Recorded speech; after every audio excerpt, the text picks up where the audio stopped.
See if it go through. Hey, what's going on? We're live here on Sports Vibes TV. I'm your host Quis, and I'm joined as always by my co-host Inf. Inf, bro, how you doing? I know this is a crazy time right now. Yeah, this is a horrible time. Like, what the hell is going on right now with our Knicks? Right? Like, I thought this was the series that we wanted. We wanted the Hawks because we felt like we was a shoo-in to get out of the first round. Yeah, I've been pretty disappointed in the team so far. You got to start with Julius Randle. I think what we're seeing from Julius Randle right now is pretty much why I said we should not go out there and offer him a max deal. I don't want to say he's a bad player. I'm just saying it looks like he's having to deal with the stress of being a number one and also dealing with the attention of being a number one out there on the court. And it's something that he doesn't or he's not able to live up to right now.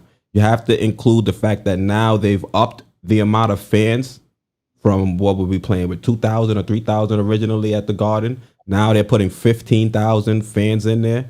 So you just have to understand at that level of just stress, that high impact, not impact, but just high stress levels of having 15,000 fans either cheering for you or booing you. I think you have to take that into account because his mental, it doesn't seem like it's there right now. It seems like he's losing confidence in his teammates to start the game.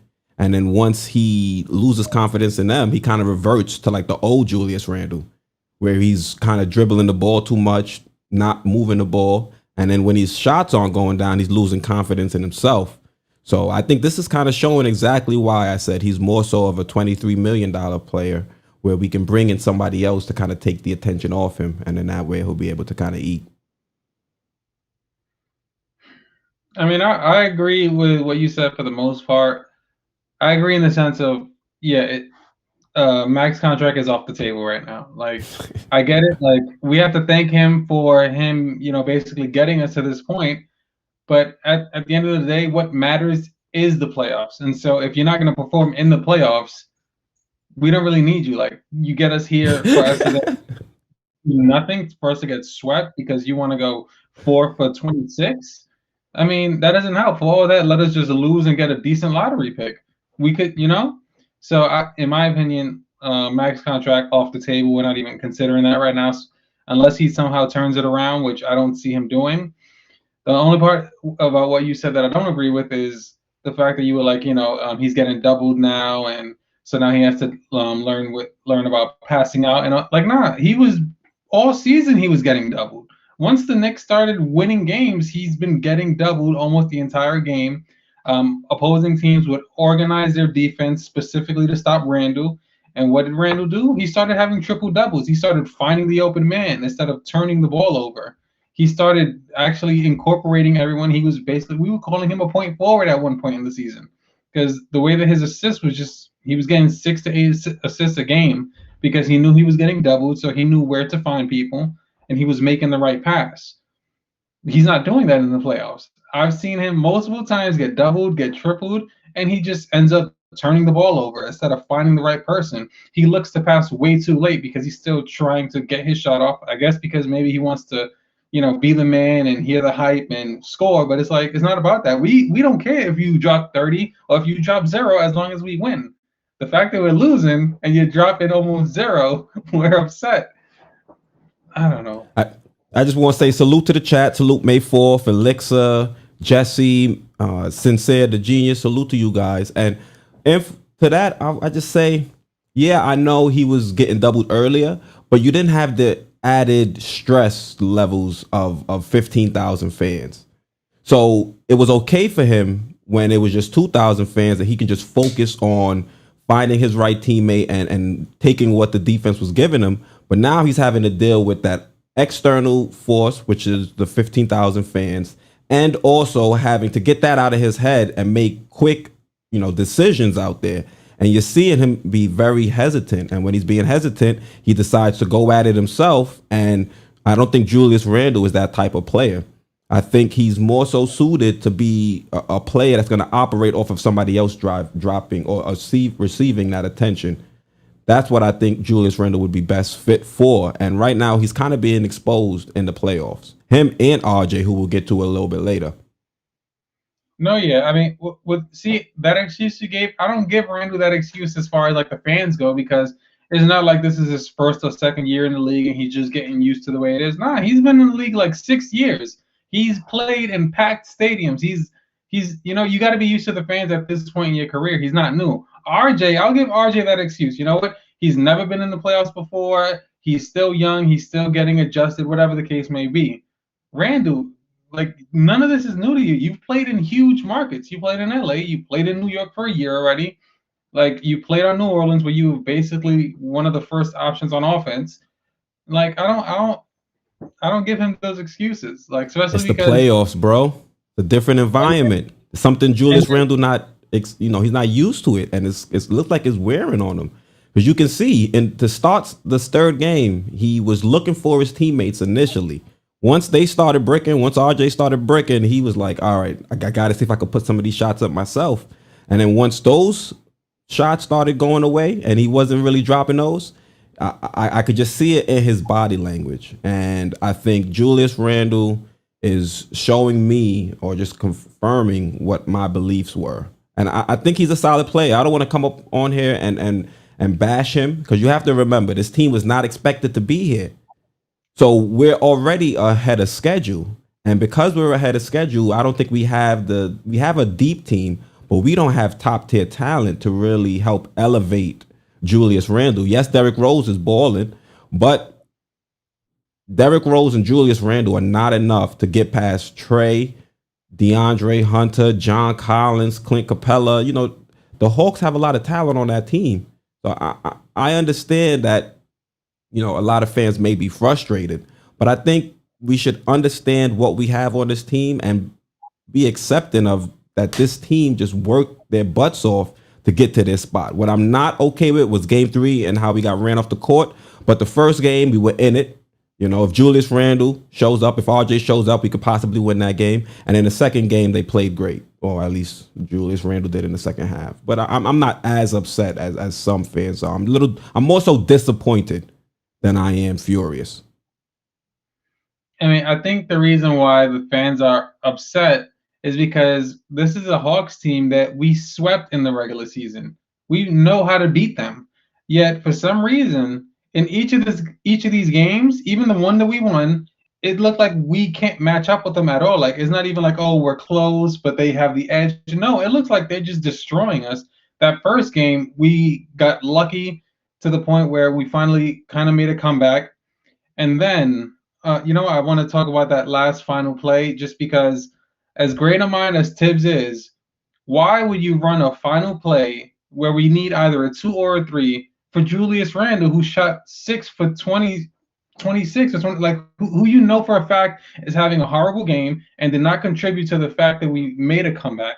Instead of running a play for Alec Burks, who had just recently hit a couple threes in that quarter, Derrick Rose, quickly, Reggie Bullock, people who had good games and were on the court, you run it for Randle to make a turnaround shot where he doesn't even get the chance to shoot. That was a horrible coaching decision. But it's just been horrible game after horrible game. The second game, that was still we won, but it was a horrible game, because why are we down 16 points in the third quarter just for Derrick Rose to, be Derrick Rose? Julius Randle didn't contribute to that win. And then the third game was Julius Randle. He helped out in the second half. If don't act like Julius Randle did a bunch of nothing. He's done a bunch of nothing for about 10 quarters. But I think for 2 of them, he was been a pretty big contributor. What was he? Let me see what stats were in 9. He was doing a whole bunch of 9. He was 5 for 16 that game. In the game that we won. JD got a question for you. Shout out to JD for the super chat. I saw a post about Mitchell Robinson potentially being ready, and the first things I said is he better stay on the bench. We do not need him back. Stop. Oh, come on. Stop it. Stop it, bro. With the pick and roll. Our problem isn't what he can fix. Our problem clearly Our problem is no one's scoring, not a single person, and we've already commented on the fact that Mitchell Robinson has no footwork, has no offensive game. Come on, he's not the answer. He's not the answer. All right, but if we look at this team and we look at how Trae Young is killing us, I think Mitchell Robinson can definitely help. Mitchell Robinson, with his length and his ability to intercept passes and disrupt looks around the paint, I think we could definitely use him. If you look at the stats from last game, I mean, the Hawks were efficient. I'll pull it up. Last game, the Hawks, they shot 51% from the field and almost 60% from three. Like, we could definitely use some more defense on this team. I mean, the second game, we locked them down. But the first two, there's definitely a lot of things we can work on. So I don't know if you could say we don't need Mitch. We need all hands on deck. We need Mitch. We need Luca. We need everybody not named Peyton. The fact, you know what? And I was hoping that we would win yesterday just to put a stamp on the fact that Peyton should not have been starting in any way. Because, we finally started Rose. So I was hoping that we would get our win and then we get blown out. And it's Julius Randle. I mean, listen, it's Julius. Because the reason why it's Julius Randle's fault is because at the end of the day, for some reason, he's playing in the funk. We get that. But if you know you're playing terribly, why are you taking, let me see, why is he taking like 20 shots a game? You know you're doing terrible. Why are you going 2 for 15 on an important game? Like, if you're 2 for 7, 2 for 8, stop shooting. Stop shooting. Get some assists. It's not like it's not like he doesn't know how to get assists, but he only had 2 assists that game. The problem is when things get stagnant, they stop moving the ball, and everybody tries to go ISO. And we're just not that team. We're not a team that has enough talent to just go man on man. And it's not like we're going man on man. We're trying to pick apart mismatches. Like, there's moments where RJ gets matched up with Trae, and sometimes we go to him. And he's seen some success in those areas, but those at times are far and few between. Julius Randle, if he's gonna try to put us some shots, he should be trying to attack like the weakest defender, like a Gallo out there, But he's not being aggressive, taking it to the basket, and he's settling for too many either deep 2-pointers or contested 3-point shots. I mean, even if you look at Julius's stats, I think the only 2 shots he made were 3-pointers. Let me see. I can confirm. Yeah, I think he was like 2 or 7 or 2 or 9 from 3. It was 2 for 7. Yeah. So that means he made no baskets no free inside throws, the 3-point line, and he's our power forward. And coming into the season, we all knew of him as Bully Randle, and he wasn't doing a whole bunch of bullying out there. He was busy getting bullied. Yeah, I mean, he's just doing awful. He's playing horrible basketball. I don't get it. And I know everyone wants to talk about what's his name? Yeah, everybody wants to talk about RJ and criticize RJ. It's not RJ's fault. First off, RJ he has the right to be making these mistakes.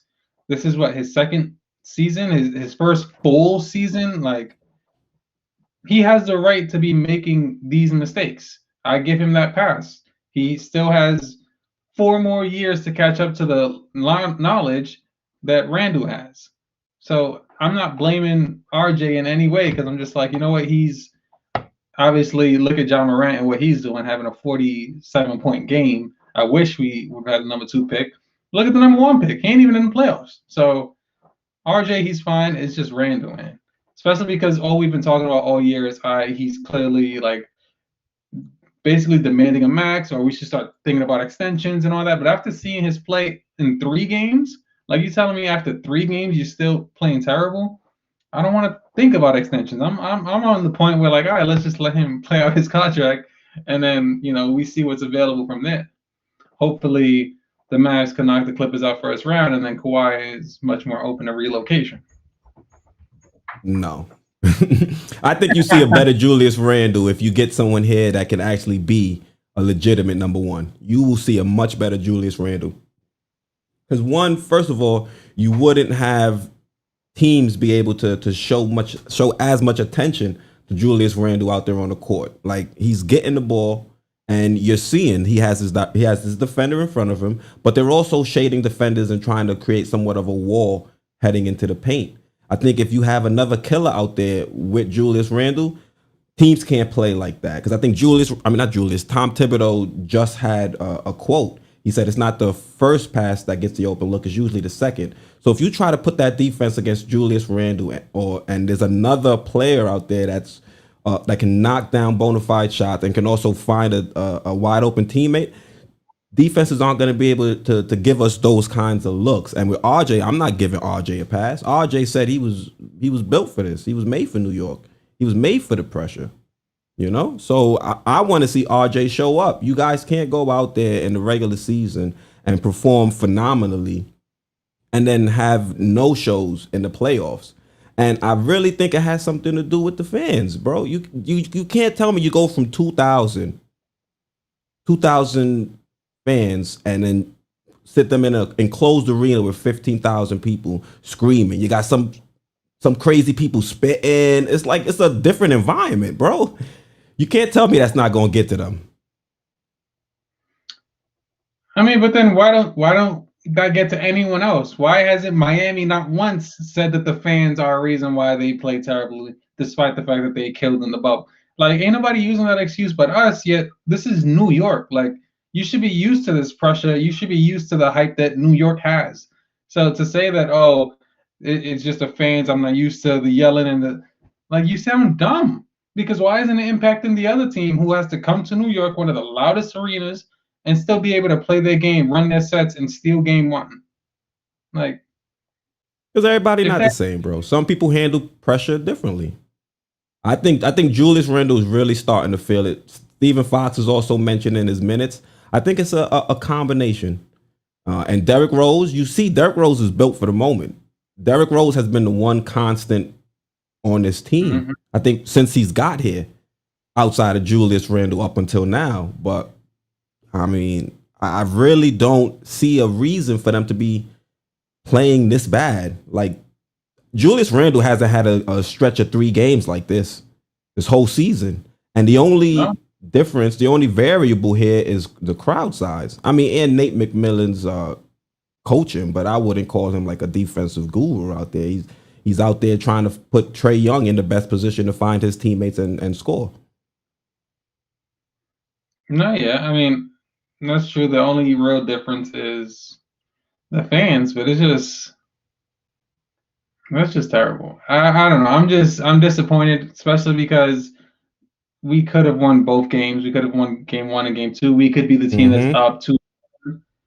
But now we're playing another game in the A where we know for a fact they're going to be loud, they're going to be crazy. And if Randle has another game like this, we're going to lose. There's no way we can steal a game in Atlanta, which we have to do. We have to win at least one game there. There's no way we can win a game with Randle playing like this. Even if everyone else, even if Derrick Rose has another game where he decides to score 30, which he did, there's no way we're going to get a win in Atlanta with Julius Randle playing the way he does. Yeah, I don't want to say there's no way we can win with Julius Randle playing bad, because we've eked out wins with Julius Randle only scoring 13, 15 points. It's doable. It's just now in these high pressure situations in the playoffs, we don't know if any of these players like Alec Burks or Reggie Bullock, who's also had a couple bad games, we don't know if they're going to be able to step up. And then we're dealing with Nerlens Noel being injured. I mean, Taj Gibson. We got to give kudos to Taj Gibson as well, because we were kind of ragging on him earlier on in the season, and he's been giving some quality minutes here in the playoffs. No, yeah. I mean, obviously his numbers won't show up in the stat sheet, but we can see the hustle that he's given. And also, in my opinion, Nerlens Noel has been killing. Like, he has been killing for us still. Even in the last game, he only played 21 minutes because he was battling whatever he was battling. But even then, he still had 12 points, 8 rebounds, and 3 steals. I mean, he's doing what he needs to do. So, yeah. Shout out to Foxy. He's saying, please hit those like, subscribe, and reminder notifications. Thank you, Foxy, for supporting the channel. Greatly appreciated. what you call it? You see what Where? D. Bird just wrote? Uh, If Rose nah, scores 30, we lose. If Randle scores 30, we win. I don't agree with that because I mean, look at game 2. Randle ain't scored 30. I don't even gotta check the stats to know that. But I tell you what, how much Rose had 26, and that's a dub. So. Yeah, I think Rose has definitely been holding this team down. I just don't like it when it's hard to put into words, but sometimes we get overly reliant on Rose, and it's just like Derrick Rose is the only one doing something out there. We've got to help him out because he's dealt with injuries, and these are high pressure minutes. It's like in baseball that as a game gets more difficult, they say you put more and more wear on your arm. As these situations in the playoffs get a little bit more physical, because you already see things are getting chirpy, you kind of want to have Derrick Rose be able to take some breathers. And Emmanuel quickly, he has been half decent, but he hasn't shown us much. Peyton has been shelved. We really don't have much in terms of point guards to really give Derrick Rose that time off to kind of recuperate in between, minutes. I mean, we have Luca, but I don't know if Tibbs is going to play Luca. He should play Luca. I saw a report that he doesn't plan on playing him at all this season for some reason. Because he's a crazy man. He needs to play Luca. I mean, one person I do want to shout out is Obi Toppin. Even though Obi been holding it down. Yeah, once he's on the court, he is bringing that New York energy. He's bringing what we need. It's like once he's on the court, he does some crazy highlight, and then immediately you see everyone start reacting to the energy he's giving off. And that's what's happening with Randle. Randle is giving off, like you mentioned earlier, this horrible energy. Like he's just defeated. It's just like if he's not scoring, he's not doing anything. Whereas before you mentioned that we've won games with Randle scoring 12, 13, 14 points. That's because he hasn't given up in those games. But these games in the playoffs, he's just he misses his first 2 shots. He's out. Like he's out of commission. He's not talking to the team. He's not amping them up, hyping them up. But Obi come on the court, do one little dunk, make us from being down 10 to being down 8, and all of a sudden everything just feels different. And so I wanted to give Obi a shout out because we've been giving him a lot of hate this year. So shout out to Obi in the playoffs, finally showing some hype. Speak for yourself. I ain't been giving Obi any help. I've been saying Tibbs needs to play Obi, and they need to start using him a little bit different. You see, they got him going to the basket now a little bit more. Yeah, and he even making his threes. He's good for him. I'm like, all right, good for you, son. Yeah, but I mean, I just don't know. I think the best part about this series, I think so far, is even with Julius Randle and RJ not on all cylinders, we were in game 1. But after game 3, it was like all of that positivity that had built up from that game 2 win was kind of like punched out of my chest from a gut blow. It was just like, and then I had to go to work right after. I'm like, man, it was just eating on my mind. I'm like, come on. But like I said, I wasn't as furious when I woke up today. I was more so disappointed because that energy that they had out there was not it. Nah, it's just because I felt the same way. Like that game 3, it just felt like we lost the whole series in that game. It felt like I was looking at a team that we have 0 chance against. Like it just looked like they have our number. Like they know exactly how to beat us, and there's no way to turn this around. So like, and not saying that's true. That's just saying how I felt after watching that game. I felt like all hope was lost. Yeah. Looking at them like the Miami Heat of 2014. Like, yo, how can we beat this team, son? There's adjustments that could be made. It's just Julius Randle has to start trusting his teammates more, and RJ, Reggie, they've got to knock down the shots. I think the biggest issues we've had is this, with the starting lineup. We tried to alleviate some of those concerns by elevating Derrick Rose, but now we have to counteract the fact that we've now taken a major scoring punch from our second unit. And if Alec Burks isn't dropping 27 like he did in the first game, if Emmanuel quickly isn't dropping 17 points, then that second unit is going to sputter as well. So right now we're in a weird space where we have to make adjustments. We just made a major adjustment by taking out our starting point guard, and it's going to take some time for it to gel. It's just a little bit unfortunate that we waited so long to actually make the switch. Because to make the switch in the playoffs, we were all clamoring for it, but we all have to agree it's a major adjustment that everybody on the team is going to have to kind of, work with. Yeah, I mean, and again, as far as the adjustment, well, first off, salute Jesse Rodriguez, much appreciated. Um, the only issue that I have as far as like the starting lineup goes, because we also switched Nerlens Noel and Taj Gibson. So Taj Gibson started. I feel like it's hard for us to gauge exactly how the Derrick Rose move impacted us, because it's not like, it's not like we just made that one single move and then we still have Taj coming off the bench and everything. It's like he made two adjustments, so we're not sure if which one was more positive, which one was more helpful. Like, it's hard to determine because he decided to do two at once. And the main concerning thing about this series is I feel like we're getting out coached. And I thought coming into the series that that's the one advantage that we had for sure. Like, we have a proven coach in the playoffs who's gotten to the Eastern Conference Finals, like somebody who knows what they're doing. Yet I feel like we're getting out coached.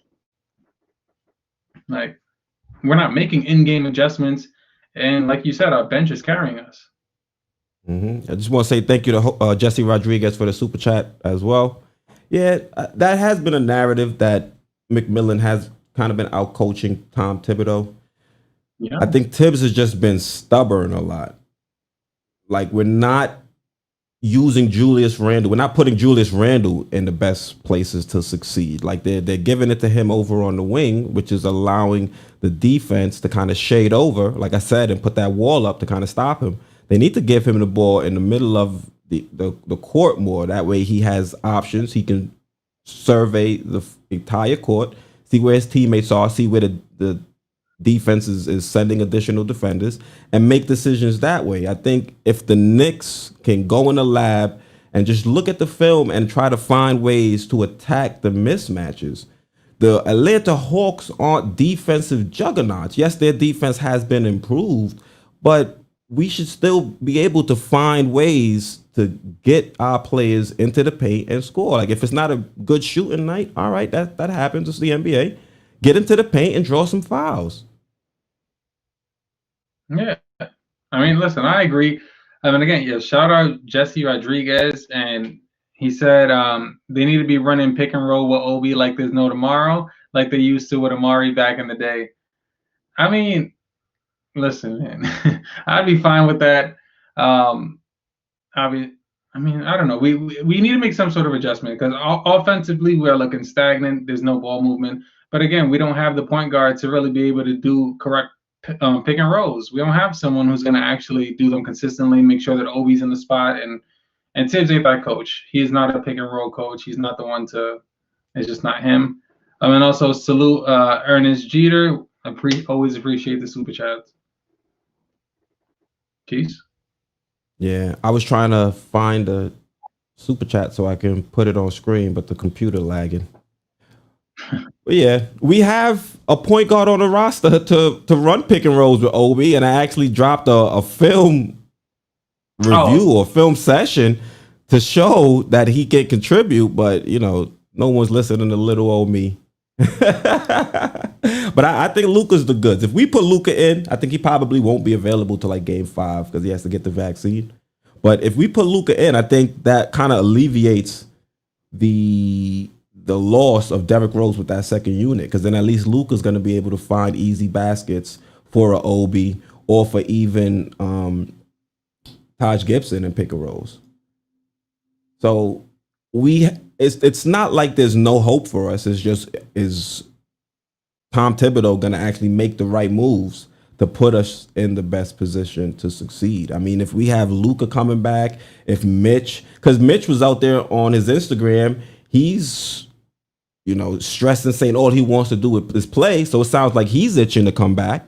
I mean, if we start getting reinforcements, the Hawks are going to be in trouble because then we put Mitch out there in the middle of our defense. At least he can try to help out on some of those pick and rolls, and he can try to at least use his long arms, disrupt passing lanes, get some easy, points off turnovers, something like that. Like, there are things we can do to still win this series.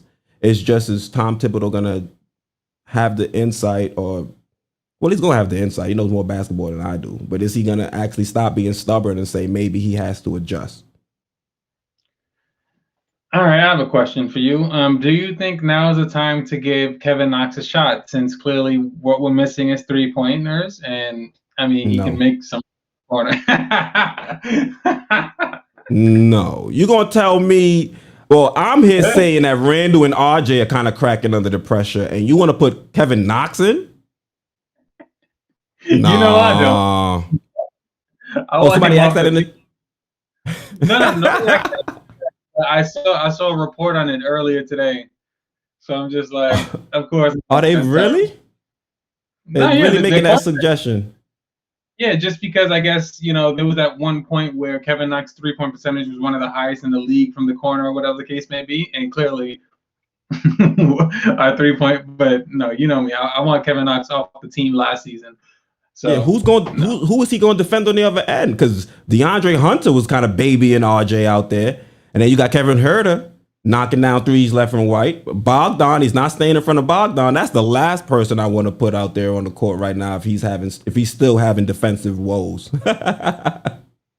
Mind you, what's killing me is the fact that we have been so lucky that Bogdan has been having terrible games, yet we're not capitalizing on them. He's not going to keep shooting terribly. Like, he's one of the best shooters on that team. So if he's having bad games, we need to take advantage of those games, and we're not. And that's what's just getting me tight. And that's what killed me about the first game. That first game should have been ours. If I was looking at it, there was a 4-point swing where Alfred Payton threw up a little nonchalant floater, and then he didn't get back. That was a 4-point swing. If that play didn't happen, we win that game. We're up 4. I mean, we're up 2 at the end of the game. If that one play doesn't happen, we win that game. I mean, I know life doesn't work like that, but. And also, what's with the free throws? In that first game, a minute left, Julius Randle decides to start missing free throws. Like, come on. Like, I'm not. One thing I will say about the series, like, nobody's been blaming the refs about anything. It's just us. We're playing terribly, and we're missing clutch free throws. A minute to go, we end up basically tied because you decided to miss free throws. And that's how you know the moment might be getting to him. And if he can't handle this now, he's definitely not going to be able to handle it next season in the playoffs when arenas are completely open. And you heard about the report where in the second round, Madison Square Garden is thinking about having only vaccinated people. That way they can up the numbers to a little over 17,000. So it'd be even more fans if we do win the first round. He needs to get it. He needs to get it together. He's a grown man. He needs to get it together. I can't. Yeah. I think Julius Randle is a solid piece, but at $23 million a year, that means we can bring somebody else in to kind of take the attention off of him. If Julius Randle doesn't have this attention on him, if he's not being championed as like a player that's going to carry the Knicks to the promised land, I think he's going to have he's going to be a little bit more relaxed out there. He's not going to be stressing. He's not going to be forcing the issue. So it depends on what we do this offseason. If we can get him some help, I think, if he continues to play good next season and we get to the playoffs, we might see a different Julius Randle. But right now it's going to take time for him to kind of warm up. And it's going to take him to get some help. He needs help. Julius Randle is not the type of player that's going to carry us. He's not LeBron. He's not Kevin Durant. I mean, he was performing to the levels of those players during the regular season, but don't get it twisted. He's not one of them. He's not in the same class. He's not in the same tier. So if at least RJ can get out of his head, and all we need is do your season average, bro. Drop us not even, give us 16. We don't need anything crazy. 45% shooting. And knock down at least your open looks. You don't have to make everything, but knock down your open looks. And RJ was bricking after bricking. yesterday. Yeah. No, yeah. I mean, well, one thing I will correct you on, because you was like that Randle needs help. Nah, Derrick Rose needs help right now. Rose is the one who needs help right now. Julius Randle, it needs to be a part of the help that Rose gets because, but no, yeah, RJ, he definitely needs to play better. I mean, I already said what I said about RJ. This is his first year. He's still a kid. It is what it is. He definitely still needs to do better. But Julius, like, come on, man. You've been like if just play up to the standard that you were playing this season. Like play most improved player type of basketball. You won this award, and now it's like, damn, like everybody's questioning. Well, did he really improve? Because in the postseason, he's doing terrible.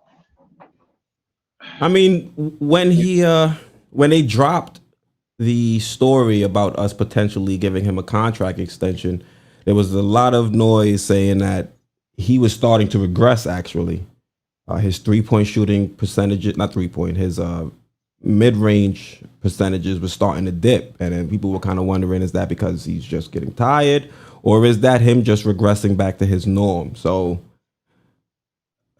it puts us in a weird spot right now. If he comes out, plays great, then at least we know where we're going long term. You know, he can at least step in and kind of carry us. But now it's like, bro, even 23 mil, you can't have 3 games like this and make 23 mil a year.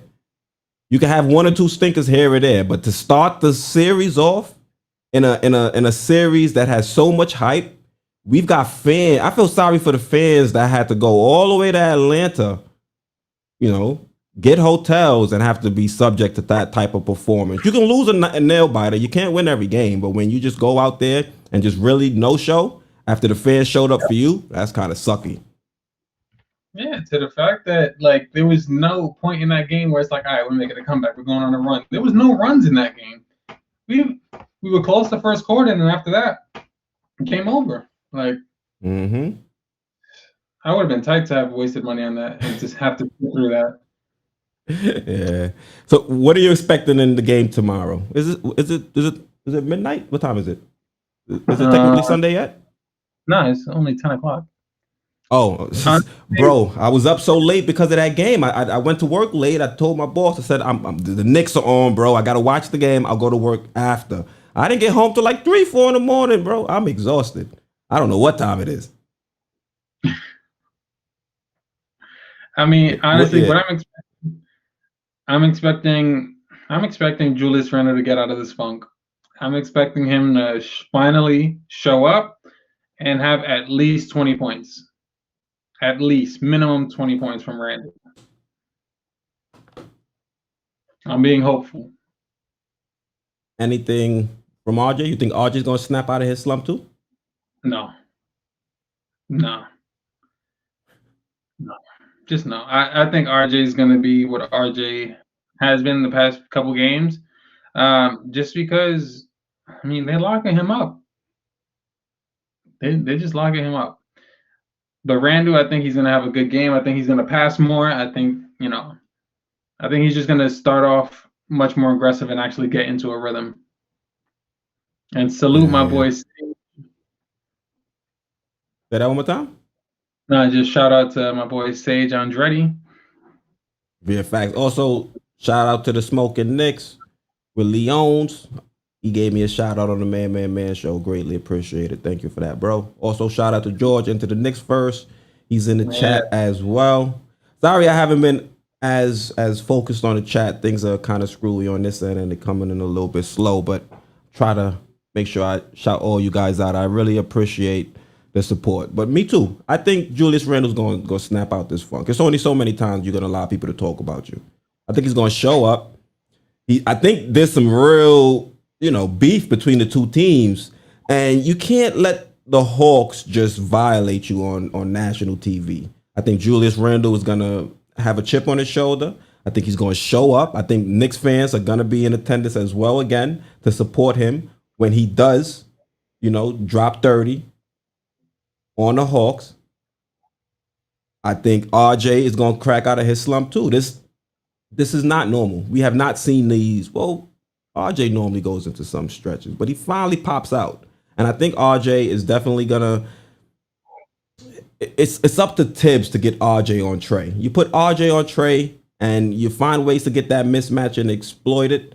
I think we're gonna be sitting pretty because then you can try to get Trey in some foul trouble and then you can start getting RJ some easy looks. If we can do that, and the same thing with Randle. If we can get Randle up on Gallo regularly, I think we're fine. John Collins too. John Collins, I don't think has anything for Julius Randle. It's just when Clint Capella comes over to help out, Julius Randle gets a little nervous and makes bad decisions. So if they can alleviate those two things, I think the Knicks are sitting pretty. Of course, we're going to need Reggie Bullock to at least knock 2 threes. He knocks down 2-3 threes, we're fine. Derrick Rose is going to be Derrick Rose. I expect Derrick Rose to give us like 16 to 18 points. And I'm really, you think he's going to give us more than that? Yeah, I think he's on minimum 20. But I don't like it. I don't like it when Rose's usage is too high. I like it when Rose is there to break us out of slumps. I don't like it when Rose is more so a focal point. Like, let's say we have a little slump, Rose goes on a little spree, drops 6-8 points, and then kind of continues to operate within the offense at that point. But if he drops 20, so be it. Do you think we're going to see more of Frank Ntilikina? Because that's also been a big thing. I don't know. Because the last time we saw Frank Ntilikina, Trae Young was running past him. So it's really hard to make a decision when that's your lasting image. The last thing I see is Trae Young heading to the basket, Frank looking dumbfounded, and somebody's shoe on the court. Did you notice that there was a shoe on the court? Yep. Yeah, that was crazy. How, Sway? Was that so? You telling me Trey cooked Frank Nitty with one shoe? Can't be. There's no way. That would be on the back pages. Stanley Mann said the Knicks should have Reggie coming off the bench. Start Rose, Burks, RJ, Randle, and Taj. What you think about that? Because I don't see. The thing is, yeah. Because when you take Burks, when you take Burks off the second unit, then I believe IQ can really operate and run as a point guard. But we brought in Derrick Rose and it moved IQ off ball. So I don't know if IQ has developed those skills enough to be introduced into our point guard in the second unit here in the playoffs. So to take Burks away from that second unit, who's operating as a facilitator with that second unit, I think is going to just make us even more stagnant. Yeah, the first unit, the starters might have, a bunch of options, but then once we put in the bench, where do we go? Who are we looking for to ignite this team? Yeah, I mean, it won't be good. I mean, also, I don't think I think that we're doing well with Noel starting over Taj, in my opinion. I feel like Taj has been doing really good off the bench. But Noel's been doing his thing. Like, I'm not against keeping him as long as we do something with Mitch.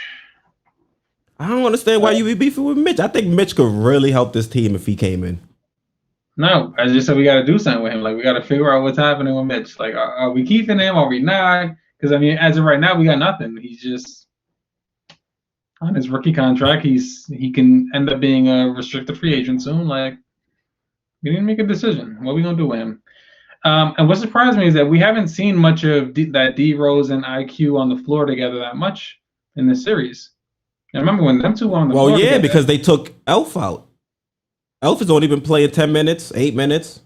So when you take Elf out and you put D Rose in, now D Rose is playing a lot more with RJ, and they don't really do, well, they do it sometimes, but you don't really see it too much. Rose, IQ, and RJ out there. They tried it during the regular season, but I don't recall them doing that much here in the playoffs.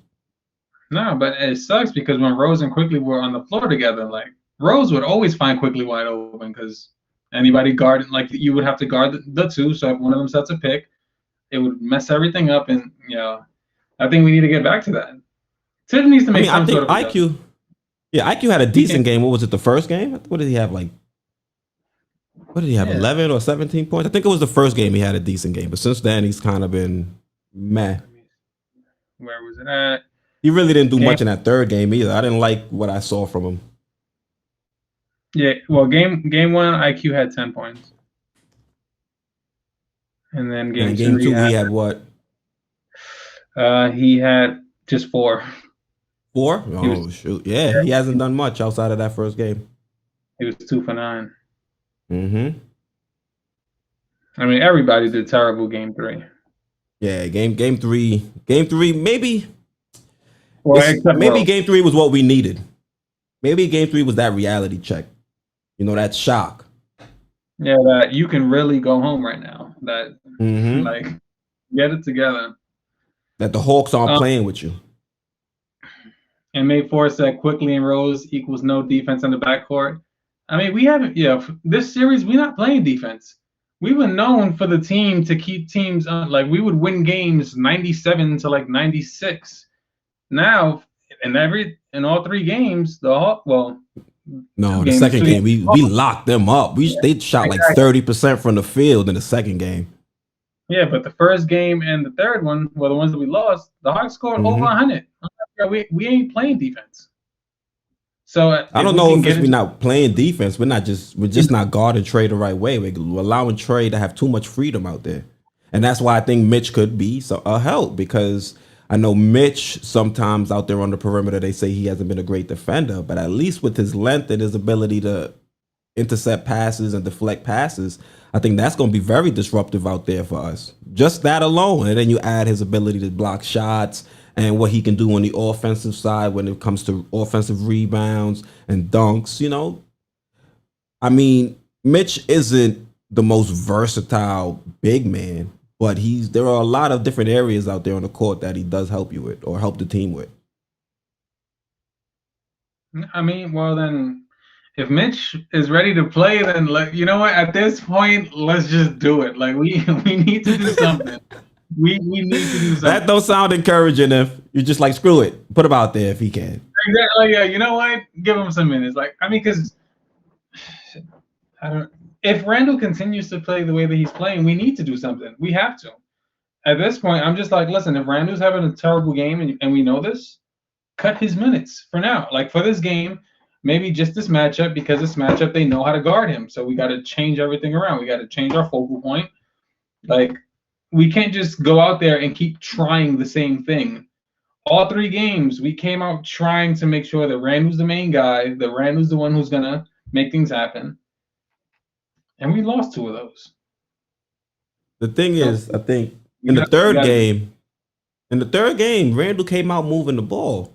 It's just his teammates weren't there to first quarter he was knock down the shots. Well, yeah, to start the game, the first quarter, he was moving the ball. It was just RJ bricking, and I think Reggie bricked a couple too. So if that game happens, what was it, yesterday at this point, and RJ and Reggie make their shots, maybe we're talking about a completely different game, because then Julius Randle doesn't decide to go away from them and try to do things on his own, and maybe he doesn't get into his own head. So I think once RJ gets out of this funk, Reggie gets out of his little funk, and they start producing with that starting lineup, I think we're gonna see Julius Randle get unlocked again. It all depends on those people on those players in the starting lineup. They have to knock down their shots, and then Julius Randle has to maintain his trust in them. Because once he loses trust, it's like muscle memory. Like when you have a shooter, you try to change their mechanics, and as soon as they get uncomfortable, they go back to their old form. Julius Randle, the minute he gets uncomfortable, he doesn't trust his teammates, he reverts back to the Julius Randle of last year. That's pretty much what happens to a team. Yeah. And he needs to cut that out. Tibbs needs to cut that out. Tibbs needs to start seeing where his game is going and be like, all right, Julius, sit down. And then have a talk with, get one of your offensive-minded coaches on your big staff to talk to this man and get some sense into his head. Like, they better be watching film right now. I swear, they better be up right now watching film in preparation for tomorrow's game. Like, I don't know. It just sucks because depending on how Julius comes out, his energy, we can already know how the game is going to go. Unless Tibbs make an in-game adjustment, if Randle decides to have a bad game, and then just change the focus of the offense. Change it up. Make D Rose the focus. Surround him with whatever shooters we have, and let's just hope for the best. And Derek said, Inf's coming around on Mitch. Barely. Barely. Easy P is asking, is Mitch practicing with the team now? Honestly, I haven't heard any reports of him practicing with the team. I know Macri sent out a tweet, I believe, saying that he's been briefed on the Atlanta Hawks. But outside of that, I haven't heard much. But like I said, he was on Instagram, and it sounds like he's itching to play. So maybe we see him by the end of this series. In the second round, I think he's definitely going to be someone that's going to be an option for us. But it all depends on how long this series goes. If we end up not taking the 6 or 7 games, I'm not sure if Mitch plays. Yeah, if we don't lose, if we lose tomorrow, I don't, I don't know. I don't think we have the talent to be one of those few teams to ever come back from a 3-1 deficit. What you call it? My homie Rob is saying, or Rob from BD4 is saying, really miss Mitch's roll gravity. Hawks are playing off Noel/Taj and helping onto Julius. Maybe try going small with Obi and Julius. What do you think, Inf? I mean, honestly, I would like to see that only because if we go small, especially with Obi, them knowing that he can knock down a three if he's wide open, it forces Capella out the paint, which then opens it up for RJ and Randle to get into their game. So the only issue would obviously be on defense. Who's stopping Capella? Because he's a center who, one, can get 20 rebounds a game, and two, with Trey's assisting, can easily get 20 points a game. So I think it would work for us offensively, but we'd be much worse off defensively, especially if for some reason Obi ends up being cold because, if Obi has a cold game, then Capella's just going to leave him open and we're going to get none of the benefit on offense. So it's a risk. That's something we probably have to do when Okongwu was in the game. That's the backup center, the rookie, I believe. If he's in the game, maybe we can try it. But the last time I remember seeing a Julius and Obi pairing in the front court, I think was preseason against the Pistons. And it didn't look great. Huh? What do you say? We won that game? Yeah. Didn't we? Oh, it was preseason. I don't remember that at this point. I know we beat the Pistons for the most time every time we saw them, but I can't remember the outcome of a preseason game. But I think in that game, we were getting killed with offensive rebounds. So I don't know if this would be the right series to kind of, try that. I think it's an option offensively, but like you said, defensively, I don't know how beneficial it would be with a player like Clint. It wouldn't. And again, Stanley go ahead. No, I was just gonna say, Access Oreo said play Frank, best 3-and-D player we have. I will say to your comment earlier that Frank's last appearance having to go against Trey in the final possession. One, that wasn't fair to Frank just because he wasn't playing the whole game. His knees, he wasn't warmed up in any way. So to have him guard their best player on the final possession after basically not playing sucks. So I feel like if we are going to take a risk on Frank, let's play him earlier on in the game. Let's make him one of the first subs. Let's get him used to the flow of the game first and see how it goes. I feel like we should have made that adjustment in game 3 because it sucks to try to take any kind of risk game 4 when this is a must-win for us. But if we are going to go the Frank route, we need to play him much earlier on. Not start him, but play him much earlier on. See, the thing is, with Frank, I think with the way the team is set up and with the way the offense operates around Julius Randle, I think it might have made more sense for us to have started Frank than to bring him in with the second unit because, the offense usually flows through Julius Randle. And as long as he's moving the ball, we're going to find an open shooter. And I think Frank being off ball as a catch and shoot presence would work great with the starting lineup. Now, if you put Frank in the second unit, what happened? No, not to cut you off, but Access Oreo just said we need to start Pele, Frank, Knox, Pinson, and Harper, please. Oh, he's trying to throw in the white flag. That's just the worst starting lineup in Knicks history. But yeah, with Frank in the second unit, I think Derrick Rose was great in his role with the second unit because then he can kind of eat and then he can kind of pass it off to Emmanuel quickly. You can have Alec Burks work more so as like a facilitator out there. There's a real good flow. There's a gel with that second unit. Hopefully, Luca gets available, and maybe that'd be crazy. They start Luca. I'd be just saying that. Everybody is like, you're bugging. There's no way he's starting Luca, but hey, it fits. Or even better, put Derrick Rose in the starting lineup, have Luca come off the bench, and then I think it works. But I think Frank is best suited with that starting lineup, being a catch and shoot presence. And then he'll be matched up against Trey a little bit more as well.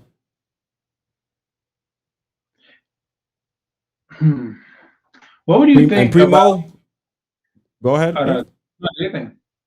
Nah, because as I was speaking about Luca Primo, I'm seeing in the chat, he's asking, what's the deal with Vildoza? He returned practicing by himself Friday. That was the first time he was able to leave isolation. And then he's getting vaccinated on Tuesday.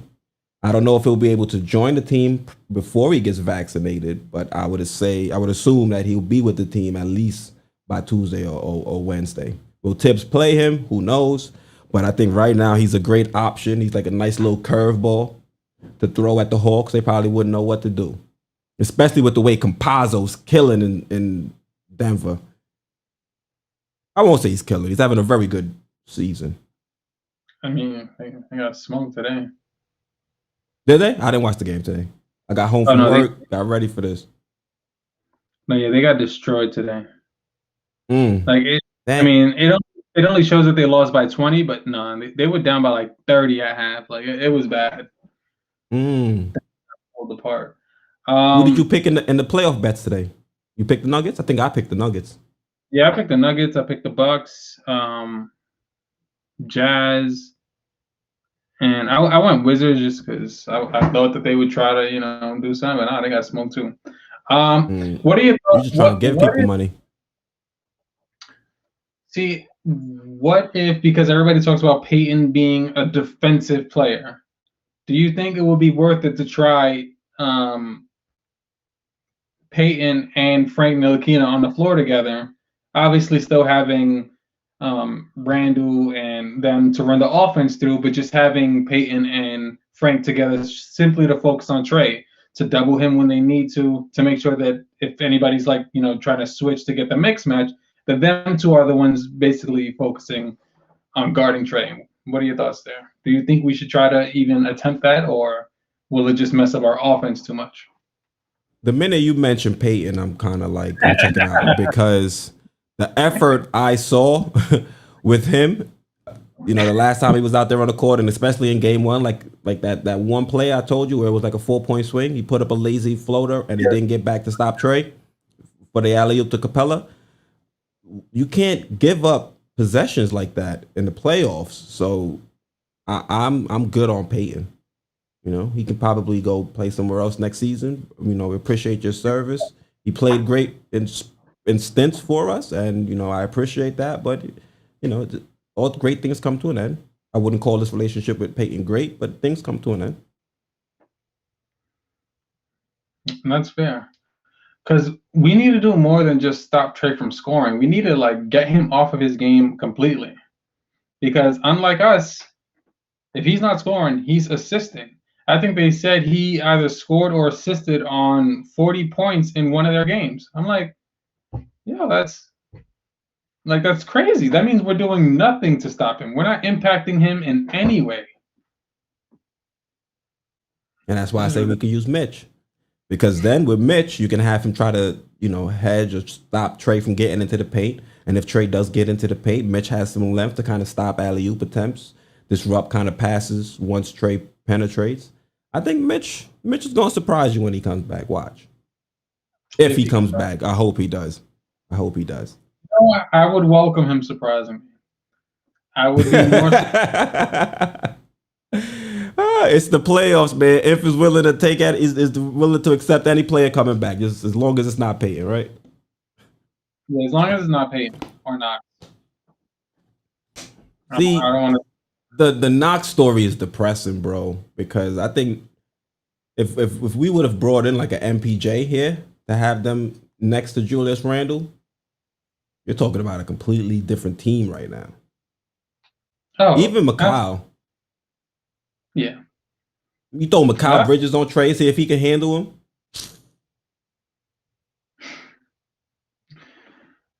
Yeah, I'm just disappointed with that whole thing. Yeah. So, what's your predictions for the game tomorrow? I know we kind of gave some vague predictions, but give me a number. I think the Knicks win by 2. I think it's going to go down to the wire, maybe even a game-winning shot, but I think the Knicks are going to win by 2. Are we going to score over 100?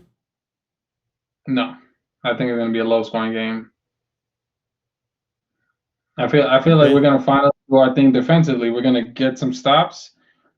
Randle's going to have a good game, and we might win 98 to 100. Like, obviously, Knicks having 100. I think here's what I think. I think we're gonna come out, like I said, Julius Randle's gonna do his thing. I don't think it's gonna be a shootout, but it'll be like most of the other games. It's gonna fall in between 110 and 100. So I have the Knicks winning 108 to the Hawks 102. Yeah, well, we shall see. As long as we got the Knicks winning, and it's funny because in our playoff bet joint, every Knicks game I bet the Knicks because I'm just like I can't put myself to say the Hawks. Like even if the Hawks won 3 straight, like I cannot put I'm putting the Knicks. Like no matter who we go against, the Knicks to win. Yeah, I'll take the L for that. I can't root against my Knicks. I can't bet against my Knicks. I can't do none of that. I can't do any of that. But all right, we'll end it here. Chat, right, thank you guys for holding us down. Greatly appreciate it. If you haven't already, while we're ending the stream, just do us a solid and hit the like button on the way out. And if anything else you want to tell the viewers? Now let's just look forward to our 100 to 98 win tomorrow. Facts. Also in the chat, as you guys are as we're wrapping this up, you can put your predictions as well. Even when I turn the stream off, I still see some of the chats. Yeah. Alucard is saying, why not play Knox and Pell? Is Pell better than a compromised Noel? I'm not sure. That's throwing in the white flag. That's why. All right, we're off this. Best of luck to the Knicks tomorrow, man. We're going to get this W. They're going to come back to New York with the series tied. Bank on it. And if not, I'm going to have to delete the stream. All right, once again, I'm Quis, host of Sports Vibes TV, and I'm out. Oh, I forgot. I'm joined by Inf as well, my co-host. And we're out.